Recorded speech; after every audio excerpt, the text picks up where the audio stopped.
tous, j'espère que tout le monde va bien. Cette fois je vous présente une montre qui m'a bien embêté, on va en parler après. On va parler de la Mido Ocean Star 39 dans sa version à fond noir. Je l'ai achetée en occasion comme neuve, juste par curiosité, parce que cette marque et par-dessus tout ce modèle m'intriguait. Je craignais une certaine redondance avec ma Tag Heuer aquaresseur automatique, d'autant que j'ai tendance à trouver que les montres de plongée ont tendance à vite se ressembler, à quelques exceptions près évidemment, mais comme vous pouvez le voir, elles n'ont pas grand chose en commun. Cette Ocean Star 39 fait partie de la gamme actuelle de Mido et porte la référence M026 907 11 061 00. Au moment où je fais cette vidéo, elle est vendue 1190€.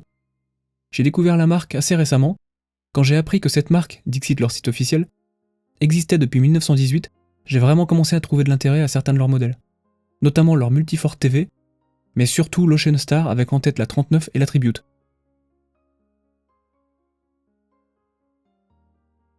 Elle est animée par le calibre 72 automatique, qui tire son nom de sa réserve de marche de 72 heures. Mais il s'agit d'un calibre amagnétique sur base ETA A31111, équipé d'un spiral en Ivachrone. Je ne fais pas de plongée, mais elle répond à la norme relative à ce type de montre, donc c'est bien une vraie plongeuse. La lunette tournante unidirectionnelle est crantée, ce qui facilite sa prise en main, et possède deux couleurs, noir et gris, pour accompagner le dégradé du fond. Le verre est un verre saphir plat, avec traitement anti-reflet, et elle mesure 10,5 mm d'épaisseur. Cette montre fait 39 mm de diamètre, d'où son nom, vous l'aurez compris. Pour moi, c'est vraiment une taille polyvalente pour tous les poignets, et pour le mien qui fait 16,5, c'est parfait de chez parfait. Le boîtier est en acier inoxydable brossé 316L.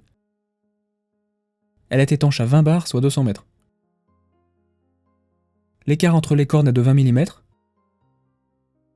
La couronne est de taille correcte, presque un peu petite à mon goût, avec l'inscription Mido. Et bien entendu, elle est vissée, montre de plongée oblige. Le dos affiche l'étoile de mer emblématique de Mido et est super bien détaillé. Le bracelet à boucle déployante en acier brossé est super bien fini, et il possède un dispositif pour régler la montre de manière super précise. C'est top.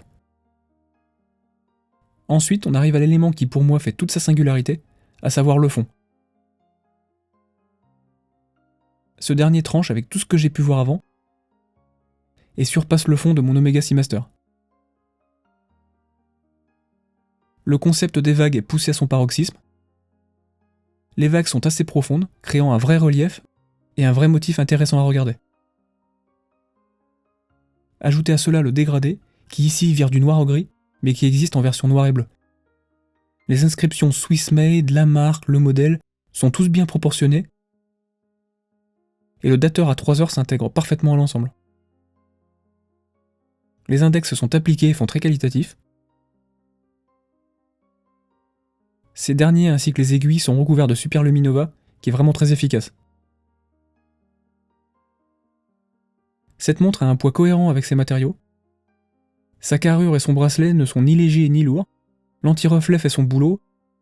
Cette montre est vraiment magnifique. Quand on la porte à l'extérieur, le fond se dévoile vraiment, j'en suis vraiment fan. Voilà pourquoi je suis embêté. Je l'ai acquise pour 850€ en occasion, ce qui est une somme, et je n'avais vraiment pas l'intention de la garder. Mais elle est vraiment trop belle et singulière pour que je m'en sépare.